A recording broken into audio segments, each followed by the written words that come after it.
வணக்கம் வலிநிவாரணி ஃப்ரெண்ட்ஸ். இன்றைக்கி நம்ம எபிசோடோட கண்டென்ட் பார்த்தீங்கன்னா கனாக்காலம் காலங்கள் தொடர்கிறது. கனாக்காலம் காலங்கள். இந்த டைட்டிலை பற்றி நான் என் ஃப்ரெண்ட்ஸ் கிட்ட இந்த சீரியலை பற்றி நான் பேசும்போதே ஒரு இனம் புரியாத ஒரு ஹாப்பினஸ் அவங்க ஹார்ட்லேருந்து வரதை கண்ணிலேயே பார்க்க முடியும். இப்போ இந்த வீடியோவை நீங்கள் பார்த்துட்டு இருக்கக்கூடிய நீங்களும் அதே மாதிரி தான் இருப்பீங்க, அதே ஒரு ஹாப்பினஸ்குள்ளே தான் வருவீங்கிறத நம்புகிறேன். ஒரு 2005, 6 அந்த டைம்லலாம் பார்த்தீங்கன்னா சன் டிவி தான் பெரிய டாமினேட்டிங். அந்த டைமில் ஃபேமிலி ஓரியன்ட் சீரியல்ஸ் தான் போடுவாங்க. ஃபுல்லாக ஒரு low middle class, upper middle கிளாஸோட வாழ்க்கையை பிரதிபலிச்சுட்டு பெண்களை அட்ராக்ட் பண்ணிகிட்டு இருந்தாங்க சீரியல்ஸ் மூலமாக.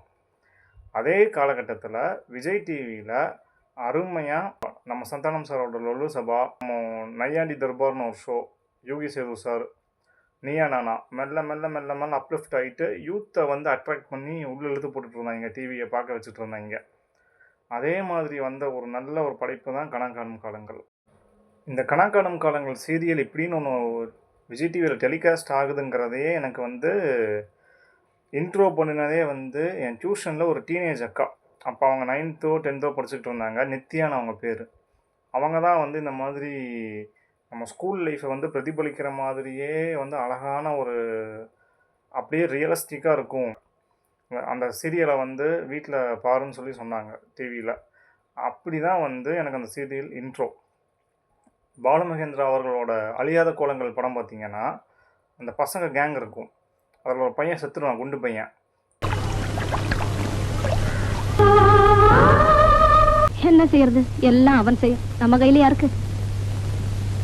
அவன் செத்ததுக்கு அப்புறமா அது வரைக்கும் விளையாட்டுத்தனத்தோடு இருந்த அந்த பசங்களுடைய லைஃப் ஒரு அடல்ட்ரி ஹுட்டுக்குள்ளே என்டர் ஆகுறது நல்லாவே பார்க்க முடியும். அந்த விஷுவல் கிளைமேக்ஸில் அவங்க அமைதியாக நடந்துட்டு போவாங்க ரோட்டில்.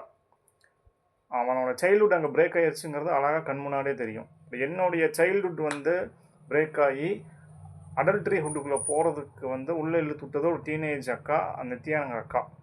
அவங்க சொன்னதுக்கப்புறமா தான் அந்த கார்ட்டூனு, பொம்மை டிவியெல்லாம் விட்டுட்டு வேறு ஒரு லைஃபுக்குள்ளே அந்த கனாக்காணும் காலங்கள் மூலமாக போக ஆரம்பித்தது.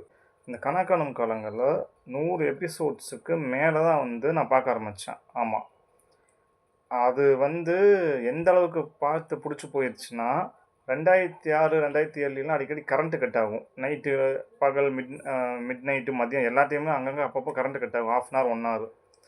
அப்போ பக்கத்து ஏரியாவில் கரண்ட் இருக்கும்.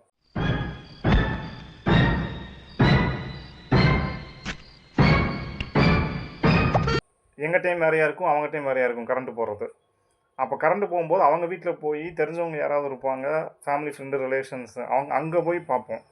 இந்த அளவுக்கு அந்த சீரியல் எனக்கு பிடிச்சி போச்சு. அந்த கனாக்காணும் காலங்கிற சீரியல் ரொம்ப ரியலிஸ்டிக்காக லைஃப் காமிச்சிருப்பாங்க. அதில் வர கேரக்டர்ஸ் பிளாக் பாண்டி, சங்கவி, ராகவி, பச்சை, அந்த வினீத் கேரக்டர், உன்னி, கிறிஷ், இப்போ அதில் வர பிரதான கதாபாத்திரங்கள் பார்த்திங்கன்னா நம்ம ஸ்கூல் லைஃபோட ஃப்ரெண்ட்ஸ் மாதிரியே இருக்கும். அதில் ஒரு பிடி சார் கேரக்டர் வரும், ஆனால் அதை ரொம்ப காமெடியாக பண்ணியிருப்பாங்க. கொஞ்சம் காமெடி மிக்ஸ் பண்ணி வேறு மாதிரி காமிச்சிருப்பாங்க. நான் இப்போ பிடி சார் ஸ்டாலின் ஒரு பிடி சார். அவர் 6 வருஷம் இருந்தார். அவர் ரொம்ப டெரரு. ஸோ அப்படிப்பட்ட ஒரு பிடி சாரை பார்க்குறதுக்கும் ஒரு காமெடி மிக்ஸ் பண்ணி பார்க்குறதுக்கும் வித்தியாசமாக இருந்துச்சு ஒரு பிடி சாரோட இதை. ஸோ அந்த மாதிரி ஒரு நல்ல ஒரு இது. முக்கியமாக அதில் நடந்த சில சம்பவங்கள்லாம் என் லைஃபோடையே கனெக்ட் ஆகிருக்கு. இந்த பிடி சார் கேரக்டர் இந்த கனாக்காணும் காலங்களில் பாலான்னு ஒரு கேரக்டர் இருக்கும். அவங்க அப்பாவுக்கும் அவருக்குமே பெருசாக செட் ஆகாது.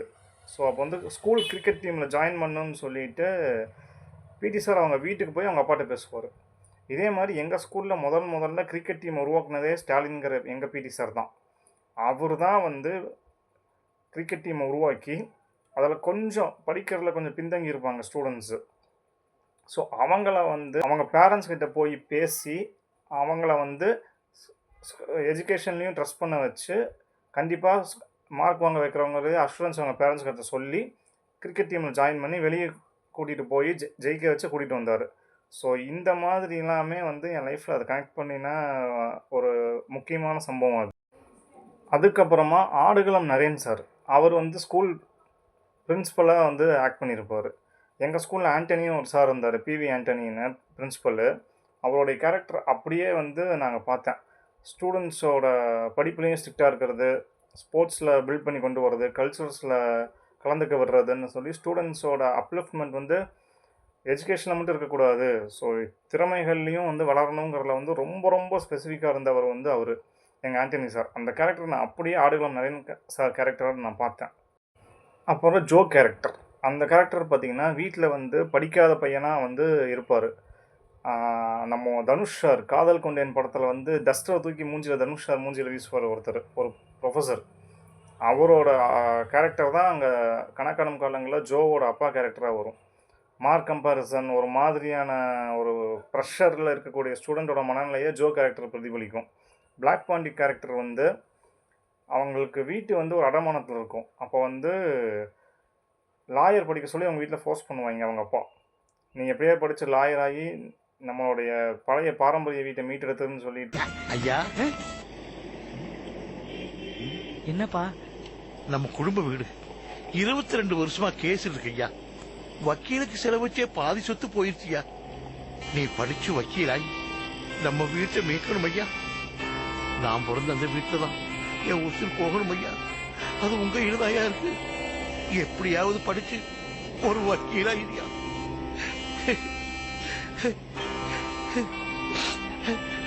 ஐயா இது பண்ணுவார். ஆனால் அவருனால படிக்க முடியாது பிளாக் பாண்டினால. ஸோ அந்த ப்ரெஷரான ஹேண்டில் பண்ணுற ஒரு கேரக்டராக பிளாக் பாண்டி கேரக்டர். அதுக்கப்புறமா ராகவி சங்கவி, அவங்க பர்சனல் லைஃப்குள்ளேயே ஒரு சிஸ்டர்ஸாக இருப்பாங்க, ஆனால் ஒரு ஈகோஸ் இருக்கும். ஸோ அந்த ஈகோ இதே மாதிரி கிறிஸ்டின் ஒரு கேரக்டர் வரும், ட்ரக் யூஸ் பண்ணுற கேரக்டராக வரும். ஸோ இந்த மாதிரியான நம்ம லைஃப்பில் நம்ம பார்த்த ஃப்ரெண்ட்ஸ், நம்ம ஸ்கூலில் படித்த சக கிளாஸ்மேட்டுக்கு இருக்கக்கூடிய ஒவ்வொரு பிரச்சனைகளும் ஒவ்வொரு கேரக்டருக்கும் அதில் இருக்கும். அதுக்கப்புறமா அதில் பச்சைன்னு ஒரு கேரக்டர் வரும். அதில் வந்து ஒரு ஸ்கூல் பியூனோட பையனாக வருவார் அந்த பச்சை. அதில் பார்த்தீங்கன்னா என் ஸ்கூலில் வந்து நான் 9th படிக்கும்போது எனக்கு ஒரு சீனியர் ஃப்ரெண்டு இருந்தான் சந்தீப்னு. அவன் வந்து ஸ்கூல் அட்டெண்டர் அம்மாவோட பையன். அவன் கூடயே வந்து 10th வந்து எங்கள் மேக்ஸ் மேம், அந்த ஸ்கூலில் நான் படித்த ஸ்கூலில் மேக்ஸ் மேமாக இருந்த அவங்களோட பையனும் வந்து 10th எழுதுனான். ஸோ அப்படி எழுத போகும்போது அந்த மேக்ஸ் மேம் பையனை விட அட்டெண்டர் அம்மாவோட பையனோட 10th மார்க் வந்து ரொம்ப ஹை. ஸோ ஸ்கூல் ஃபஸ்ட் வந்த பையனை கொண்டாடினதுக்கு ஈக்குவலாக வந்து அட்டெண்டர் அம்மா பையனை வந்து எல்லா ஸ்டாஃப்ஸும் ஸ்டூடெண்ட்ஸும் கொண்டாடினாங்க. அவ்வளோ கஷ்டப்பட்டு படிக்க வச்ச அம்மாவோட பேரை காப்பாற்றிட்டான்னு சொல்லிட்டு அவ்வளோ ரியலிஸ்டிக்காக வந்து அந்த சீன் வந்து எனக்கு டக்குன்னு அந்த நிகழ்வு ஃபஸ்ட்டு காதில் கேட்கும்போதே வந்து எனக்கு வந்து கணக்கானும் காலங்கள் அந்த பச்சை கேரக்டர் தான் கண் முன்னாடி வந்துச்சு. ஆனால் அந்த பச்சை கேரக்டர் வந்து ராகவிங்கிற ஒரு பொண்ணை வந்து லவ் பண்ணும், கூட படிக்கிற கேரக்டரை. அப்போ வந்து சக ஃப்ரெண்ட்ஸ் எல்லாம் சேர்ந்து அவனை லவ் பண்ணுற மாதிரி நடி, அவனை இப்போதைக்கு வந்து அவன் படிப்புலேருந்து டிவியேட் ஆகக்கூடாது சொல்லியே வந்து அந்த கேரக்டர் படிக்கணுங்கிற ஒரு நோக்கம் வந்து சின்ன கேரக்டர், அதாவது அடித்தட்டு மக்கள் அவங்களுக்கு எஜுகேஷன் தான் கெயினுங்கிறதையே வந்து அந்த ஏஜில் அவ்வளோ ரியலிஸ்டிக்காக காட்டியிருப்பாங்க. இப்படி என்னோடய பர்சனல் லைஃப்பில் ஒவ்வொரு காலகட்டங்கள்லேயும் கணக்கானும் காலங்கள் என்னோட கனெக்ட்லேயே இருந்திருக்கு. ரொம்ப க்ளோஸாக ஹானஸ்ட்டாக இந்த சீரியலை பண்ணியிருப்பாங்க. எப்படின்னா ஒரு எபிசோடில் ஜோ கேரக்டர் பிளாக் பாண்டி பச்சை கேரக்டர் உட்காந்துருக்கும், பச்சை கிளம்புறோன்னு சொல்லும். அப்போ வந்து நம்ம தலை பாலா போய் பீஃப் பிரியாணி வாங்கிட்டு வராருன்னு சொல்லும். தலை குட்டிக்குரா ஃபாஸ்ட் ஃபுட்லேருந்து பீஃப் பிரியாணி வாங்கிட்டு வந்துட்டு இருக்கு, வேணானா போ. இவ்வளோ பெரிய பொலிட்டிக்கல் விஷயத்தை வந்து அட்டகத்தி படத்தில் ரஞ்சித் சார் ஃபஸ்ட் சீனில் வச்சுருப்பார், மாட்டுக்கறி சமைச்சு போட்டால் சாப்பிட்டுட்டே இருப்பான்னு சொல்லி. ஸோ அதான் வந்து ஒரு டிவி சேனலில் உடனே டெலிகாஸ்ட் ஆகி படம் கூட எந்த காலகட்டங்கள் போய் சேரும்னு தெரியாது மக்கள்கிட்ட. இது பெரும்பாலும் போய் சேர்கிற விஷயம். இது அவ்வளோ ஸ்ட்ராங்காக வச்சுருப்பாங்க அந்த விஷயம். அதுக்கப்புறமா அந்த வினீத் கேரக்டர் வந்து 18+ படத்துக்கு வந்து போகிறதுக்கு ஃப்ரெண்ட்ஸோட பிளான் பண்ணிகிட்ருக்கோம். அப்போ வந்து சங்கவிங்கிற கேரக்டருக்கு வந்து அது தெரிய வரும், அந்த படத்துக்கு போக விடாமல் வந்து அதை தடுக்கும். ஸோ இந்த மாதிரியான ஒரு நாகரிகத்தோட கரெக்டான ஒரு மீட்டரில் அந்த சீரியல் ஹேண்டில் ஆகிட்டே இருக்கும். அது டிவி கல்ச்சருக்கு தகுந்த மாதிரி சில ஓப்பனஸாக காட்டியிருக்க முடியாது, சில தவிர்த்துருப்பாங்க. ஆனால் பெரும்பாலும் ஹானஸ்ட்டாக காமிக்கிறதுக்கு ட்ரை பண்ணாங்க அந்த சீரியல். அந்த சீரியலில் லொல்லு சபா ஜீவான்னு ஒரு கேரக்டர் பண்ணியிருப்பார், ஸ்டாஃபாக வருவார். ஸ்டூடெண்ட்ஸோட மனநிலைக்கு ஏற்ற மாதிரியே உள்ளே போய் அவங்களுடைய எஜுகேஷன் இன்ட்ரெஸ்ட்டை வந்து உள்ளே கொண்டு வந்து அதுக்கப்புறமா பாடங்கள் எடுக்க ஆரம்பிப்பார். ஸ்கூல் லீவ் டைம்லலாம் அந்த பசங்களை வந்து அவர் ஊருக்கு கூட்டிகிட்டு போய் அவங்க வீட்டில் அவங்க அம்மா குயிலி மேடம் அந்த ரோல் பண்ணியிருப்பாங்க, ஆக்ட்ரஸ் குயிலி மேடம். ஸோ அங்கே இன்ட்ரோ பண்ணி வைக்கிறது, அங்கே ஊரில் வயல்வெளி இந்த மாதிரி லைவான இடங்களுக்கு கூட்டிகிட்டு போகிறதுன்னு சொல்லிட்டு பசங்களை வந்து நல்லா பிரெயினை ரெஃப்ரெஷ் பண்ண மாதிரி ஒரு டீச்சர் எப்படி இருக்கணுங்கிற கேரக்டரை வந்து கரெக்டாக ஷேப் பண்ணியிருப்பாங்க அந்த இதில். ஆனால் என்ன கொடுமைன்னா அப்படிப்பட்ட டீச்சர்ஸை நம்ம வாழ்க்கையில் பார்க்குறதே இல்லைங்கிறது தான் ரொம்ப ரியலிஸ்டிக்கான உண்மை. +2ல் நான் படிக்கும்போது நான் வந்து அக்கௌண்ட்ஸ் குரூப் +1 +2. +1 +2ல் மொத்தமாகவே 15 பேர் தான் எங்கள் கிளாஸில்.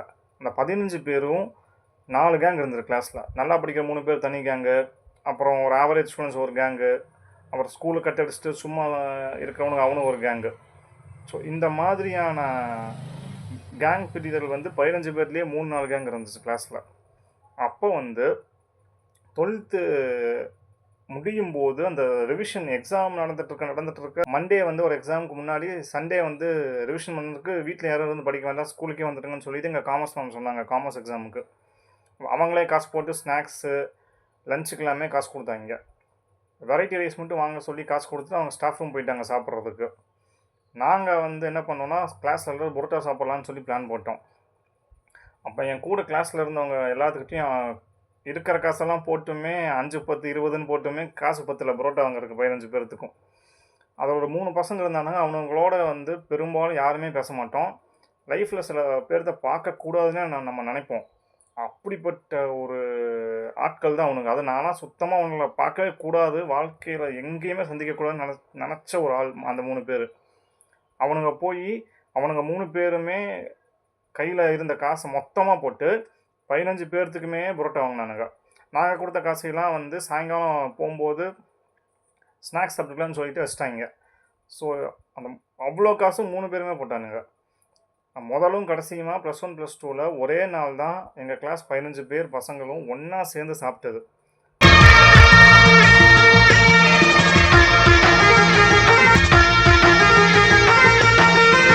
அது முதலும் கடைசியாக அந்த எக்ஸாமுக்கு முன்னாடி ஒரு நாள் மட்டும்தான். இந்த சீரியலை கணக்கானும் காலங்களை நான் அப்பப்போ யூடியூப்பில் பார்ப்பேன். கீழே போய் கமெண்ட்ஸ் படித்தோன்னா நான் ஸ்கூலை கட் அடிச்சுட்டு போனது, டியூஷன் கட் அடிச்சுட்டு நான் வந்து பார்த்தது, டியூஷனில் போய் சொல்லிவிட்டு நான் வந்து கணக்கான காலங்கள் பார்ப்பேன், இந்த மாதிரி கமெண்ட்ஸ் ஏகமாக இருக்கும். நானும் இந்த வேலைகள்லாம் பண்ணியிருக்கேன். இதில் இந்த சீரியல் இவ்வளோ ரியலிஸ்டிக்காக மக்கள் மனசில் இப்போ வரைக்கும் எவ்வளோ ஜென்ரேஷன் ஆனாலும் இதை பார்ப்பாங்க. இதை ரீரிலீஸ் பண்ணுங்க விஜய் டிவியில், ஏதாவது ஆப்பில் இதை போடுங்க, ஜியோ ஹாட்ஸ்டாரில் போடுங்க. எத்தனையோ கமெண்ட்ஸ் கீழே போனால் படிக்க முடியும். ரீடெலிகாஸ்ட் ஃபஸ்ட்லேருந்து இதை பண்ணுங்கன்னு சொல்லி எல்லாமே கமெண்ட் வந்துக்கிட்டு இருக்கு. ஸோ இப்படி இருக்கிற பட்சத்தில் இந்த சீரியலோட உண்மைத்தன்மை என்னென்னா, பர்சனல் லைஃப்பில் யாருக்குமே அந்த அளவுக்கான ஒரு க்ளோஸ் சர்க்கிள்னஸ் இல்லை. ஒரு ஆழமான வலியும் ஒரு வெறுமை, ஒரு ஏக்கங்கள் இருக்குது அன்புக்காக. நம்ம வீட்டு அன்பை தாண்டி வெளியே போகும்போது நமக்கு அந்த நட்பு ரீதியான ஒரு அன்பு வந்து எல்லாத்துக்குமே வந்து பேலன்ஸிங்காக கிடையாது. அதுதான் வந்து உண்மை. அண்ணன்னு கூப்பிடு, ஏதாவது வாங்கி தாங்கன்னு கேளு, என்ன ஒதுக்காதம்மா. நான் கண்டென்ட் பண்ண போகிறேன்னு சொல்லி எனக்கு க்ளோஸ் சர்க்கிள் நிறைய பேர்த்துக்கிட்ட கேட்டபோது சொல்லி வச்ச மாதிரி அத்தனை பேரும் சொன்னது வந்து அந்த சீரியலை பற்றி, என் பர்சனல் லைஃப்லேயே எனக்கு அந்த அப்படி ஃப்ரெண்ட்ஸ் கிடையாது. ஏன் இதில் நடித்த அந்த பிளாக் பாண்டி, வினீத் இவங்க எல்லாமே ஒரு இன்டர்வியூ கொடுத்துருப்பாங்க. அதில் அவங்களே சொல்லியிருப்பாங்க, எங்கள் ஸ்கூல் லைஃப்லேயே எங்களுக்கு இப்படிப்பட்ட க்ளோஸ் சர்க்கிள் ஃப்ரெண்ட்ஸ் கிடையாதுன்னு. நண்பர்கள் வந்து நான் சந்தித்த நண்பர்களில் எனக்கு பெஸ்ட்டு நண்பர்கள் இவங்க தான். இந்த ட்ரூத்து தான் கொடுமையான உண்மை. ஸோ என் லைஃப்பில் வந்து கனெக்ட் பண்ண விஷயங்கள் எல்லாமே வந்து இது கணக்கானும் காலங்கள். நீங்களும் உங்கள் ஸ்கூல் லைஃப்பில் கணக்கானும் காலங்கள் எப்படி கனெக்ட் பண்ணிச்சு, எப்படி கட்டடிச்சு பார்த்தீங்க, அடி வாங்கி பார்த்தீங்க, திட்டு வாங்கி பார்த்தீங்க, ஏமாற்றி பார்த்தீங்கிறதுலாம் கீழே கமெண்ட் பண்ணுங்கள். சேனலை சப்ஸ்கிரைப் பண்ணுங்கள். உங்கள் ஃப்ரெண்ட்ஸ் அண்ட் ஃபேமிலிக்கு இந்த வீடியோவை ஷேர் பண்ணுங்கள்.